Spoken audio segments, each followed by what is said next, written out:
आज हम बात करेंगे ऐसे तमाम तरीकों पर जिनसे आपका मेटाबॉलिज्म जो है वो इंक्रीज़ हो सकता है।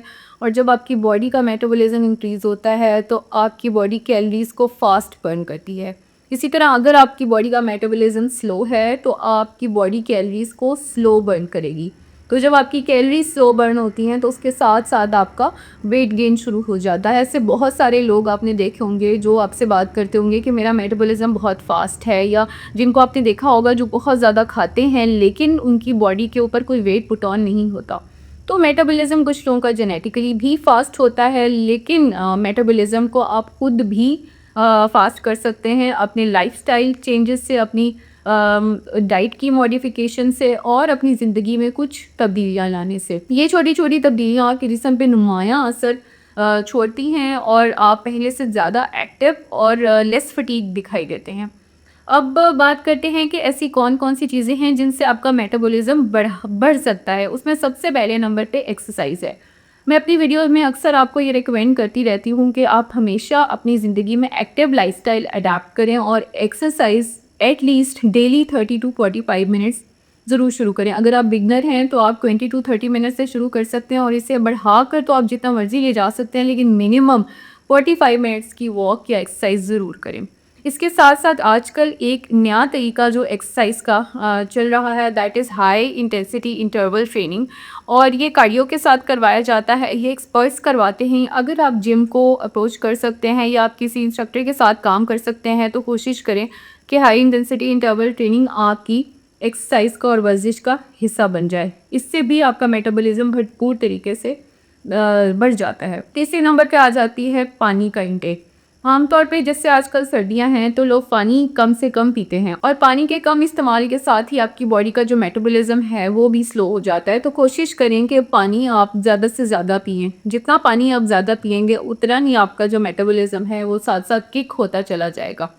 इसके अलावा जो हमारा स्लीप पैटर्न है वो भी मेटाबॉलिज्म को करने में, एक नॉर्मल इस्टेब्लिश करने में या बढ़ाने में एक अच्छा रोल प्ले करता है। तो अपने स्लीप साइकिल का, उठने और जागने का भरपूर ध्यान करें। ऐसी बहुत सारी ग़िज़ाएँ हैं जो आपके मेटाबॉलिज्म को अच्छे तरीके से स्पीड अप कर सकती हैं। अच्छा, जब हम ग़िज़ा की बात करते हैं तो इसमें बहुत ज़रूरी है कि आप स्मॉलर मील्स लें, और जैसे आप 3 मील्स अ डे ले रहे हैं तो उसकी बजाय आप उसको 6 मील्स अ डे पे ले जाएं। जब आपका मील का पैटर्न स्मॉलर मील्स पे चला जाता है तो उससे भी आपके मेटाबॉलिज्म को एक हिट मिलता है, एक किक मिलता है, और आपकी बॉडी जो है वो कैलोरीज को फास्ट तरीके से बर्न करती है। इसके अलावा जब आपने अपनी डाइट का चार्ट बनाना है या डाइट जो इस्तेमाल करनी है उसमें कोशिश करें कि प्रोटीन का इंटेक अच्छा हो। प्रोटीन इंटेक के साथ साथ आपने ऐड करने हैं फ्रूट्स, वेजिटेबल्स और होल ग्रेन्स।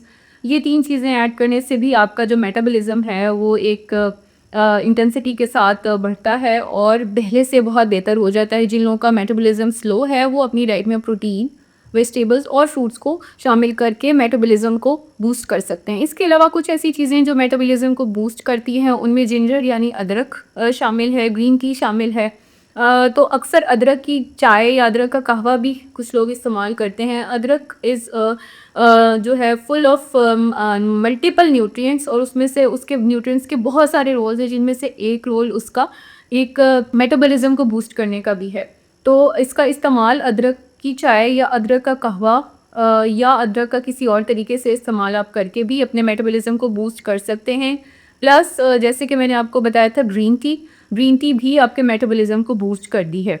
इसमें कुछ ऐसे सब्सटेंसेस शामिल हैं जो आपकी बॉडी में जाके आपके मेटाबॉलिज्म को बढ़ा देते हैं, और जब जैसे मेटाबॉलिज्म बढ़ जाता है तो उसके साथ ही आपकी जो कैलोरीज हैं वो फास्ट बर्न होती हैं। आपकी बॉडी पे बहुत हैरत अंगेज़ असर नज़र आता है, और आपका जो वेट गेन है वो रुक भी जाता है और काफ़ी हद तक कम भी हो जाता है, स्लो भी हो जाता है, कंट्रोल डाउन भी हो जाता है। Last but not the least, अपने स्ट्रेस लेवल को मैनेज करना सीखें। आजकल के ज़माने में स्ट्रेस हर किसी को है। आप एक छोटे बच्चे को पूछ लें तो उसे अपने क्लास की पढ़ाई की स्ट्रेस होगी। आप किसी टीनेजर को पूछ लें तो उसके टीनेज के इश्यूज़ की उसको स्ट्रेस होगी, या क्लास के उसके मुख्तलिफ मसाइल होंगे। इसी तरह हर एज में आप आगे चलते जाएँ तो जो हर एज ब्रैकेट है इसमें मुख्तलिफ लोगों को मुख्तलिफ तरह के मसाइल का सामना है, और जब उन मसाइल को वो हल नहीं कर पाते तो स्ट्रेस जो है वो उनकी बॉडी पे असरअंदाज होती है। पहली बात तो ये अपने बच्चों को प्रॉब्लम सॉल्विंग माइंड उनका बनाएं, उनको बताएं कि जब भी कोई ज़िंदगी में प्रॉब्लम आता है तो उसका सोल्यूशन निकाला जाता है। दूसरा, स्ट्रेस मैनेजमेंट का एक बेहतरीन तरीका एक्सरसाइज और वर्जिश है। स्ट्रेस लेवल्स को मेंटेन रखने के लिए मुख्तलिफ तरह की टेक्निक्स हैं जो मुख्तलिफ यूट्यूब चैनल्स पे अवेलेबल हैं। इसके ऊपर हम भी अपने चैनल पे बात कर चुके हैं। और स्ट्रेस मैनेजमेंट टेक्निक में जो बेहतरीन टेक्निक है वो वॉक या रेगुलर एक्सरसाइज है।